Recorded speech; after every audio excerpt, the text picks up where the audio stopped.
Postules pour un job et que tu as la chance d'être appelé en entretien, tu peux être sûr d'une chose, c'est que le recruteur va te demander au début de l'entretien, parlez-moi de vous. C'est une question situationnelle qui généralement va bloquer 99% des candidats parce qu'ils ne savent pas comment répondre. Eh bien, dans la suite de cette vidéo, je vais partager avec toi comment répondre à cette question de la meilleure façon possible.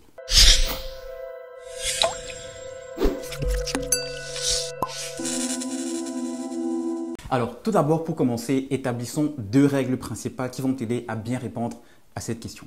La première règle, c'est que quand on te demande « parlez-moi de vous », le recruteur ne veut pas savoir ta vie privée, le nombre d'enfants que tu as, si tu es marié ou pas. Il ne veut pas non plus savoir comment tu as fait pour arriver sur Terre en tant qu'humain. Non, ce n'est pas de ça qu'il s'agit.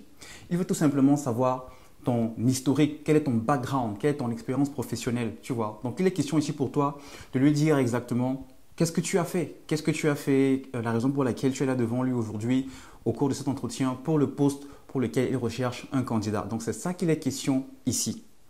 Et donc, deuxième règle très importante, c'est qu'il faut emballer ses réponses en fait. Emballer ses réponses et les mettre dans un paquet, dans un package autour de petites histoires, ce que j'appelle petites histoires. En d'autres termes, ce que je veux dire, c'est que tu dois répondre à cette question de telle façon que le recruteur a l'impression que tu lui racontes une histoire, que tu l'embarques dans un voyage, que tu l'amènes dans un film. Et donc, ton histoire doit être accrochante, elle doit être irrésistible, elle doit être concise, transparente et surtout complète.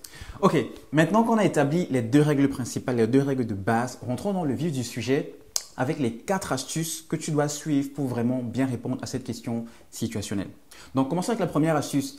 Tu dois donner un récapitulatif précis de ton expérience professionnelle. C'est un peu comme si tu prenais des mini snapshots de ton CV et que tu donnais au recruteur, puisqu'il ne t'a jamais vu, il ne te connaît pas. Et donc, il est question ici de te présenter, mais de façon succincte.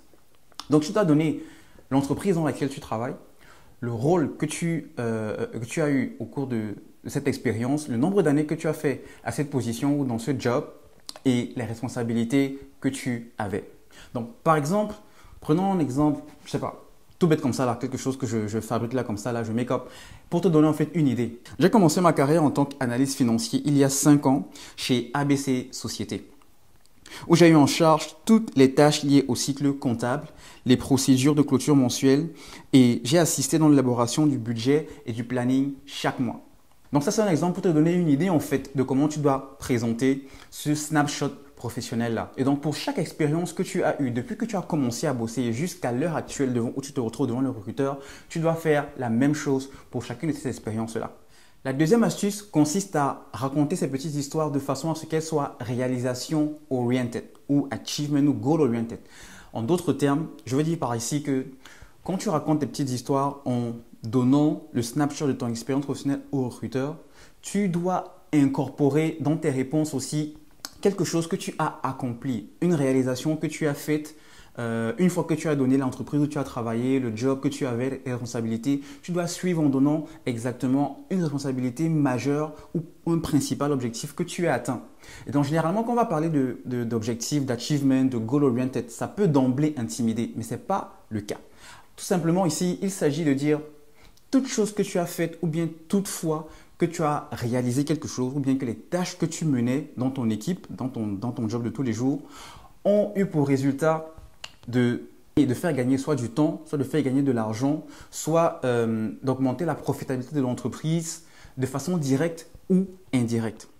Chacun a son poste, que tu sois dans un département X ou Y, que tu sois au bas de l'échelle ou au top de l'échelle dans ton équipe, tout ce que tu fais contribue en fait à une certaine façon en fait au bénéfice de l'entreprise finale. Et donc il s'agit juste de comment l'emballer pour le renvoyer au recruteur. Donc je te donne un exemple en fait.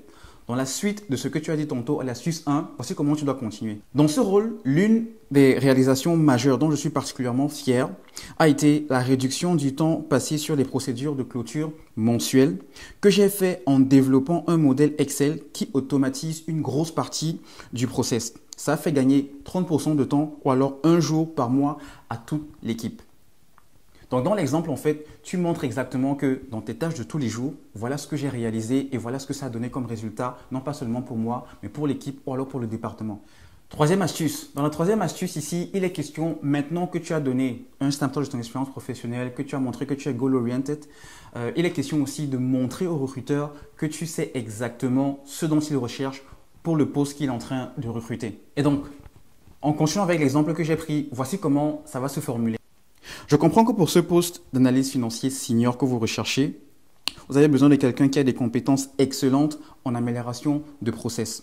Ici, c'est une clé en fait. C'est une clé, c'est un tournant décisif de l'entretien dans ta réponse ou bien dans ta présentation. Parce que 99% des candidats ne vont même pas avoir idée de le faire. Or, c'est hautement important. Pourquoi c'est important?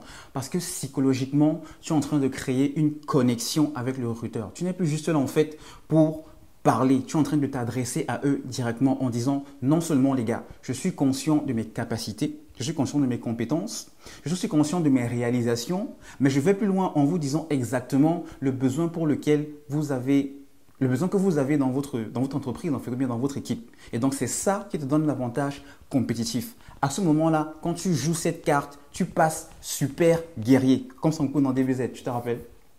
Donc, la quatrième astuce et la dernière, c'est de dire au recruteur pourquoi tu es la personne qu'il faut pour ce job. Pratiquement tous les candidats ne vont même pas penser à dire ça. Or, quand tu ne le fais pas, ça laisse un sentiment d'inachevé en fait. Tu laisses le recruteur sur sa faim. Donc, tu as montré que tu as des capacités, tu as montré que tu as des réalisations, tu as montré que tu sais quel est le besoin qu'ils ont dans l'équipe, la raison pour laquelle ils recrutent. Donc, tu es en train de montrer que tu es là en fait quoi.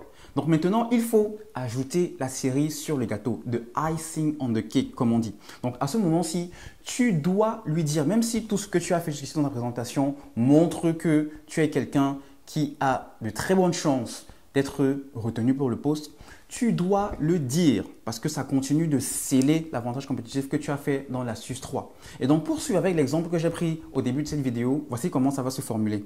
Au regard de ma solide expérience professionnelle et des accomplissements que j'ai réalisés dans l'identification des besoins et la mise en place de solutions efficaces, je suis clairement confiant que je serai à mesure d'exceller à ce poste pour lequel vous recrutez. Tu dois être en mesure de dire au recruteur que tu es la personne unique, la seule et unique personne qu'il faut pour ce job, pour que ça puisse s'incrémenter et se fixer dans son esprit. Et maintenant, dans la suite de l'entretien, au fur et à mesure qu'il va te poser des questions un peu plus détaillées sur l'expérience X ou Y ou bien sur telle qualité ou bien telle compétence dont il a besoin, tu as déjà en fait créé un environnement où le gars sera réceptif parce que tu as fait ce que 98% des candidats ne font pas. Alors, Monsieur Gutenberg, merci beaucoup d'avoir pris le temps de vous présenter pour cet entretien. Effectivement, vous savez, nous recrutons un analyste senior. Donc, sans plus tarder, est-ce que vous pouvez me parler de vous? Merci beaucoup, Monsieur Gustave, pour l'opportunité que vous me donnez de pouvoir être ici et de vous faire part de mes compétences pour ce poste pour lequel vous recrutez. Alors, j'ai commencé ma carrière chez la compagnie ABC Société où j'ai eu pendant 10 ans un rôle d'analyste financier. Et donc, j'ai eu en charge toutes les tâches qui sont liées au cycle comptable, c'est-à-dire l'élaboration des chiffres comptables, des bilans, mais surtout aussi j'ai activement participé à l'élaboration des plannings et de notre budget sur une base mensuelle. Donc, dans ce rôle, l'une des choses dans lesquelles je suis particulièrement fier, c'est d'avoir joué sur la réduction concrète et drastique du temps qu'il fallait pour mettre en place justement ces chiffres comptables, ces procédures de clôture pour être plus précis.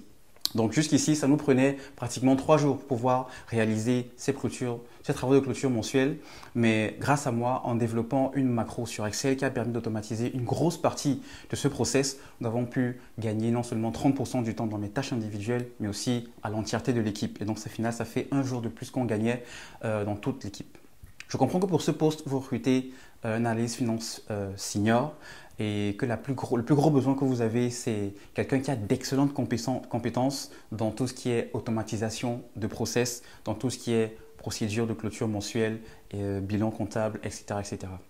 Au regard de mon expérience professionnelle et des réalisations passées que j'ai eues et surtout de mes compétences et de mes qualités, je suis tout à fait confiant que je suis le candidat qu'il vous faut, non seulement quand il s'agit d'identifier les besoins dans l'équipe ou bien dans le département, mais aussi surtout de mettre en place des solutions efficaces qui vont résoudre ces problèmes-là. Donc je suis totalement confiant d'être le candidat idéal qu'il faut et que je n'aurai pas de souci du tout à exceller à ce poste pour lequel vous recrutez.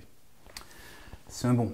C'est un bon. Donc maintenant, vous avez toutes les astuces en main, toutes les cartes en main pour pouvoir bien répondre à cette question situationnelle qui est « Parlez-moi de vous » et qui scotche la plupart des candidats en entretien.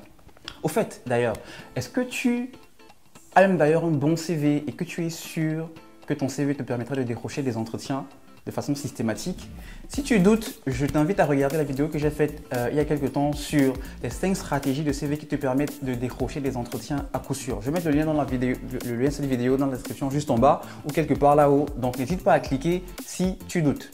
Si tu veux regarder d'autres vidéos ou plus de vidéos sur ce sujet-ci qui sont liées à la carrière et à l'emploi, je t'invite à aller regarder sur la playlist que j'ai nommée Emploi et développement carrière. C'est la playlist qui regroupe toutes les vidéos que je fais et qui sont liées à ce sujet précis. Si tu as aimé la vidéo, donne un petit pouce bleu, ça fait toujours plaisir.